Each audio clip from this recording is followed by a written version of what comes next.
Members, market में कल क्या पुल बैक आ सकता है, चलिए यहां पे डिस्कस करते हैं। देखो, अगर हम लोग डाउ जोन्स की बात करें तो डाउ जोन्स बहुत ही अच्छा पुल बैक किया 200 पॉइंट का। ओके, डाउ फ्यूचर्स है, हालांकि डाउ ओपन होना बाकी है और डाउ की क्लोजिंग भी इंपॉर्टेंट रहेगी। और आज एक वीडियो मैंने रखा है जिसमें ऑलरेडी मैंने आपको एक्सप्लेन किया था कि आज मार्केट क्यों फॉल किया, कौन कौन से सेक्टर फॉल किए, क्यों फॉल किए, ये रीजन मैंने आपको समझाने की कोशिश की है। बट देखो, एक पुल बैक पॉसिबल हो सकता है। अब कंफ्यूज मत होना, जो मैं बता रहा हूं वो सुनने की कोशिश करना। मुझे लगता है कि कोई शायद कंफ्यूज हुआ होगा। तो पुल बैक का मीनिंग क्या होता है कि मार्केट अगर लगातार फॉल करता है ना तो एक बाउंस आता है। अब चाहे वो जो बाउंस आते हैं वो फेक बाउंस भी हो सकते हैं या प्रॉपर बाउंस भी हो सकते हैं, दोनों में से एक चीज हो सकती है। ठीक है, बट एक बाउंस आता है। अब वो बाउंस कब आएगा वो मैंने यहाँ पे ऑलरेडी एक्सप्लेन कर दिया कि यहाँ पे 2-3 दिन के अंदर मैक्सिमम बाउंस आ जाएगा। ओके, और ये बाउंस 2-3% का मिड कैप के अंदर हो सकता है। बात समझ में आ रही है। बट शॉर्ट एंड सिंपल में एक बाउंस एक्सपेक्टेड है मार्केट के अंदर। अब अगर ये वार खत्म हो गई तो बाउंस प्रॉपर होगा, स्ट्रॉन्ग बाउंस होगा, मे बी बहुत बड़ा बाउंस हो। और अगर वार खत्म नहीं हुई तो ये छोटा मोटा बाउंस एक हो सकता है, जो जैसे कि मैंने बोला 2-3% का भी हो सकता है। छोटा मोटा बाउंस यानी कि 2-3% का, एंड बड़ा बाउंस यानी कि हो सकता है मिड कैप इंडेक्स 4%, 4.5-5% भी मोमेंटम कर ले, बट एक बाउंस दिख सकता है। ओके। ओके, इसके अलावा मान लो आप पूछे कि सर बाउंस अगर आता है, ध्यान से सुनिएगा, बाउंस अगर आता है तो क्या मार्केट में कौन कौन सी कंपनी पॉजिटिव हो सकती है। देखो, ये रिकमेंडेशन तो मैं नहीं कर सकता, बट मैं आपको बताना चाहूंगा कि मोस्ट प्रोबेबली सभी सेक्टर, यस, सभी सेक्टर पॉजिटिव हो सकते हैं, including IT, including defence, including railways, या बहुत सारे जो सेक्टर्स होंगे वो सब पॉजिटिव होने के चांसेस है, इंक्लूडिंग सोलार। ठीक है, तो ये सब सेक्टर पॉजिटिव हो सकते हैं अगर मार्केट में बाउंस आता है तो। आपको सिर्फ ये देखना है कि मिड कैप इंडेक्स जो आज 2% फॉलो हुआ, अगर 2% या 2.5% रिकवर करता है तो मोस्ट प्रोबेबली सभी कंपनीज बहुत तगड़ा बाउंस करेगी। अब आपको ये ढूंढना है कि कौन सी कंपनी स्ट्रांग है, वो सबसे ज्यादा बाउंस करने के चांसेस है। ठीक है, और ऐसा मत समझना कि बाउंस अगर आपकी कंपनीज में नहीं आता, आपकी कंपनी स्ट्रांग है, तो आप ये समझ के चलो कि आने वाले अगर मार्केट में रिकवरी आ गई तो आपकी कंपनीज भी बहुत जल्द बाउंस बैक कर लेगी। बात समझ में आ रही है। तो शॉर्ट एंड सिंपल में बाउंस आ सकता है, आपको सिर्फ ढूंढना है कौन सी कंपनीज में बाउंस बहुत जल्द बड़ा वाला अच्छा वाला आ सकता है। आप चेकआउट करो कि कौन बॉटम पे है, कौन बहुत ज्यादा गिर चुका है, ओवर वैल्यूड गिर चुका है, जिसका डेली आरएसआई, ध्यान से सुनो, डेली आरएसआई 40 के नीचे है। ओके, जहां वहां पे जाके चेकआउट करो, आपको पता चल जाएगा। क्लियर। चलिए, इसके अलावा रही बात गोल्ड एंड सिल्वर की, तो गोल्ड एंड सिल्वर में देखो कल फॉल आया था। अब मुझे प्रॉपर न्यूज़ तो नहीं पता, बट मे बी शायद छोटी मोटी कोई न्यूज़ हुई होगी जिसकी वजह से गोल्ड एंड सिल्वर में फॉल आया था। बट आप ये समझ के चलो कि सिल्वर मुझे प्रॉपर ब्रेकआउट नहीं लगा था, बट गोल्ड अभी भी ब्रेकआउट मोड पे है। 1,60,000 के ऊपर ये सस्टेन कर रहा है। अगर हम लोग एक्स यूएसडी के अंदर बात करने जाए तो एक्स यूएसडी के अंदर यहाँ पे $5,200 को ब्रेक कर चुका है, बट आज रिकवर करने की कोशिश कर रहा है। जैसे इसके ऊपर आ जाते वापस ये ट्रेंड कंटिन्यू हो सकता है।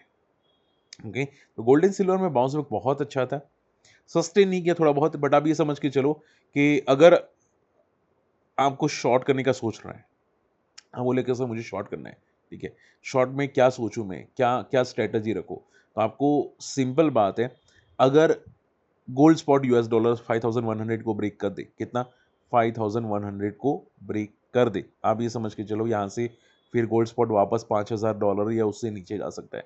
तो 100 पॉइंट का तो आपको इजीली फॉल मिल जाएगा अगर 5,100 को ब्रेक करता है। तो जो लोग ट्रेड कर रहे हैं वो सिर्फ लेवल्स को मेंटेन रखो, समझो। ठीक है, रही बात एक्स यूएसडी के अंदर, तो एक्स यूएसडी के अंदर यहाँ पे आप समझ के चलो कि यहाँ पे अराउंड $80, अगर 80 ब्रेक हुआ तो ये भी 75 तक आ सकता है। मैं आपको ट्रेड लेवल्स बता रहा हूँ, बाकी गोल्ड सिल्वर का पता नहीं, बट गोल्ड थोड़ा बहुत पॉजिटिव अभी भी दिख रहा है। ठीक है, चलिए, तो ये बात ध्यान में रखने की कोशिश करना। डाउ पॉजिटिव है, माना जा रहा है कि यहाँ पे यूएस के साथ बातचीत हो सकती है, और ये न्यूज आ रही है यहाँ पे न्यूयॉर्क टाइम्स से। अब ये सही होगी गलत होगी पता नहीं, बट ईरान बातचीत कर सकता है। आज एफवाई की बहुत फाड़ू सेलिंग थी, बहुत अनबिलीवेबल सेलिंग थी। और देखो, इंडियन रुपीस भी काफी डेप्रिशिएट हो रहा है, तो आई थिंक कि अगर इंडियन रुपीस रिकवर करता है, जो होना चाहिए बहुत जल्द, तो आई थिंक यूएस वापस आ सकते हैं, एफवाई वापस आ सकते हैं। क्रूड ऑयल शायद माना जा रहा है कि $150 को टेस्ट कर सकता है। बट देखो, ये केस कब होगा, जब वार बहुत इंटेंसिफाई होगी और वर्स्ट केसेस में होगी। बाकी आप इसको पकड़ के मत चलना कि क्रूड ऑयल यहाँ पे टेस्ट करेगा ही करेगा। ठीक है, $150, और आप ये समझ के चलो $150 टेस्ट किया, इसका मीनिंग क्या हुआ कि भाई वो 9,000 के ऊपर भी चला जाएगा, अगर ऐसा होता है तो की बात है।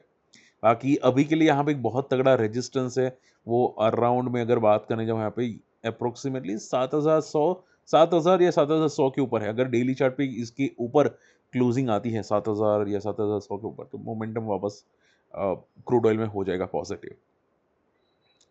सो अच्छा हाँ, बीएससी देखो, बीएससी में यहाँ पे एक बहुत अच्छी न्यूज़ आई है, हालांकि रिटेल के लिए नेगेटिव है, वो ये है कि बीएससी अपना एफएनओ कॉन्ट्रैक्ट लॉन्च करने वाला है सेंसेक्स नेक्स्ट 30 का। अब सीबी बोल रही है कि यहाँ पे रिटेल लॉस करते हैं ऑप्शंस के अंदर ये लोग, लेकिन ये लोग यहाँ पे नए कॉन्ट्रैक्ट लॉन्च कर रहे हैं।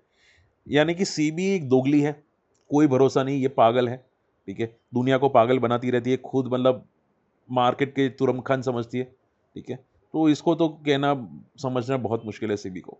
बट आप ये समझ के चलो कि यहाँ पे बीएससी के लिए बहुत अच्छी न्यूज़ होगी, इवन एमसीएक्स के लिए बहुत अच्छी न्यूज़ है, तो हो सकता है कि कल पुल बैक आए। बट देखो, श्योर न्यूज़ है और पुल बैक के चांसेस है। और मैंने आपको देखो एक स्ट्रैटेजी बताई थी, अगर आप हमारी कम्युनिटी में स्ट्रैटेजी बताई थी कि आप अगर इंट्राडे के लिए स्टॉक चूज करना चाहते हैं तो बहुत सारे न्यूज़ बेसिस स्टॉक भी ट्राई कर सकते हैं, बट उसमें क्या है कि पैरामीटर सेटअप करना होगा कि भाई वहाँ पे पैरामीटर अगर ब्रेकडाउन दिखाई दे तो वो ट्रेड, नहीं दिखाई दे तो वो ट्रेड, ठीक है। तो पैरामीटर्स पूरा सेटअप होता है उसके अंदर। तो आई थिंक बीएससी एनएससी कल यहाँ पे दिख सकता है, इवन तेजस नेटवर्क भी दिख सकता है वो सेटअप्स के अंदर। बट बीएससी के लिए बहुत अच्छी न्यूज़ होगी। और आई थिंक अगर मार्केट पुल बैक करेगा तो बीएससी एम6 के लिए आई थिंक टर्न अराउंड वापस दिख सकता है मार्केट के अंदर। म्यूचुअल फंड का फ्लो देखो, यहाँ पे म्यूचुअल फंड ने बहुत ही वर्स्ट परफॉर्म किया है, 18% सिंस लास्ट होली। तो म्यूचुअल फंड बहुत अच्छे परफॉर्म नहीं करे, बट एक म्यूचुअल फंड है जो अच्छा परफॉर्म करे, जिसका नाम है मोतीलाल ओसवाल बीएससी एनहास फंड। मुझे कमेंट करके बताना किसी ने ये नाम सुना है कि नहीं।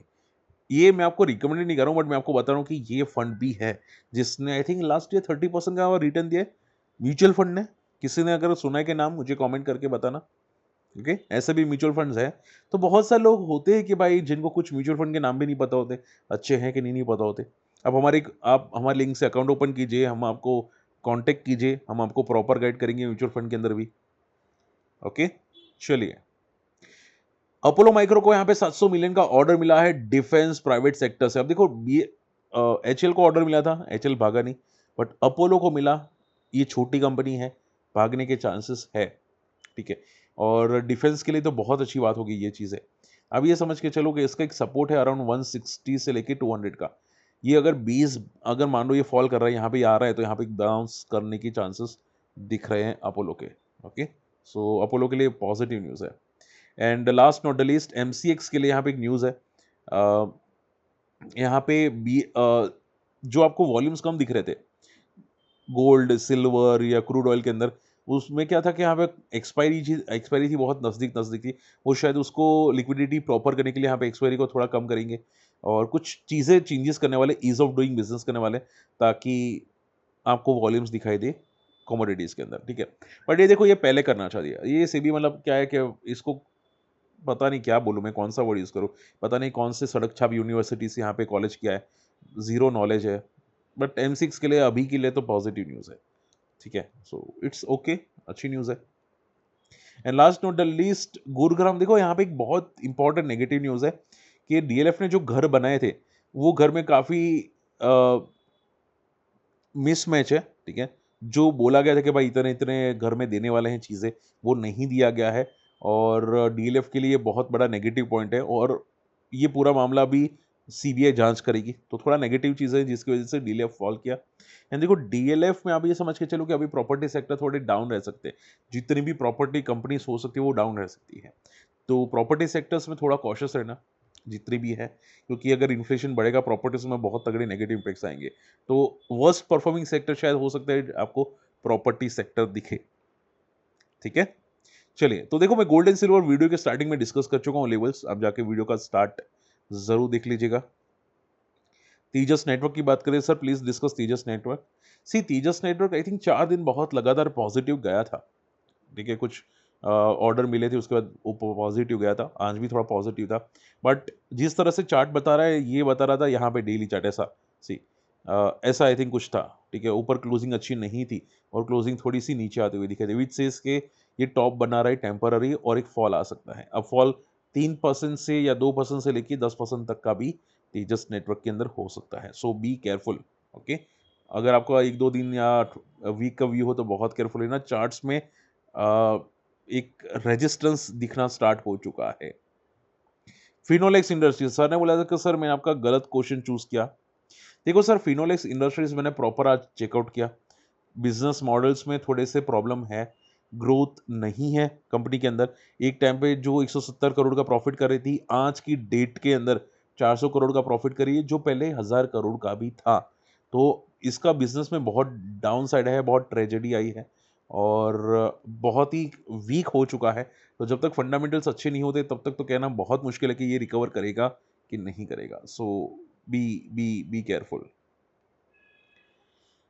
चेन्नई सोलर इंडस्ट्रीज भाई, फंडामेंटल्स बहुत अच्छे, मैंने अभी चार्ट्स देखा, बहुत स्ट्रॉन्ग चार्ट्स है सोलर इंडस्ट्रीज के। ये देखो फंडामेंटली बहुत स्ट्रॉन्ग कंपनीज होती है, वो पॉजिटिव रहती है। हाँ, थोड़े हिकअप्स आते हैं छोटे मोटे, 1-2% जैसे या 3% मैक्सिमम, बट बहुत फंडामेंटल स्ट्रॉन्ग हो तो कोई पैनिक नहीं होता। चेन्नई पेट्रो में देखो एक बात समझो कि अभी ये जितने भी केमिकल ऑयल रिफाइनरिंग या उसको ऑयल रिलेटेड जो भी कंपनीज है, उसमें वॉलेटिलिटी दिखेगी। भले आपको आज पॉजिटिव दिख रही है या दिखती है, बट थोड़ी वॉलेटिलिटी दिखेगी, तो बी केयरफुल अभी के लिए। बात समझ में आ रही है? ठीक है। सो वैसे भी यहाँ पे 1200 से लेके 1000 का एक रेजिस्टेंस है चेन्नई पेट्रो में, सो बी केयरफुल अभी के लिए। एंड बजाज फाइनेंस में लास्ट क्वेरी है। देखो एक बात समझ के चलो, मार्केट वीक है तो निफ्टी की इंपॉर्टेंट स्टॉक्स तो फॉल करेंगे ही करेंगे, उसमें बजाज फाइनेंस भी हो सकता है। आप सिर्फ इतना समझ के चलना कि इसमें एक सपोर्ट है अराउंड 800 से लेके 900 का। ओके, बेस बना सकता है अगर मान लो फॉल करता है। ये बिहेवियर्स होते हैं कंपनीज के, जब भी मान लो आपको लगता है कि फॉल कर रहा है, सपोर्ट लेके वापस पुल बैक कर जाती है, सपोर्ट लेके वापस पुल बैक कर जाते हैं। मार्केट जब रिकवर करता है, ये भी रिकवर करते हैं। तो आप भी जानते हैं, मैं भी जानता हूँ, फंडामेंटल्स अच्छे हैं, सपोर्ट लेके वापस रिकवर कर लेगा। ठीक है, तो फंडामेंटली अच्छी है, बट सपोर्ट मैं आपको बता चुका हूँ। ठीक है, चलिए, होप आज का वीडियो पसंद आया। वीडियो शेयर कीजिएगा, चैनल सब्सक्राइब कीजिएगा, फ्री टेलीग्राम चैनल को ज्वाइन कीजिएगा और हमारी कम्युनिटी में आना चाहते हैं। बहुत सारी चीज़ें डिस्कस करते हैं हम लोग यहाँ पे। आपकी क्वेरीज, पूरा ग्रुप है, म्यूचुअल फंड, इंश्योरेंस या कुछ भी। ठीक है, आपको पूरा मार्केट को सपोर्ट आपको करने की कोशिश करेंगे। आप हमारे लिंक से अकाउंट ओपन कर सकते हैं। डाउट हो मुझे कमेंट कर देना। ओके, मिलते हैं अगली वीडियो में। बाय।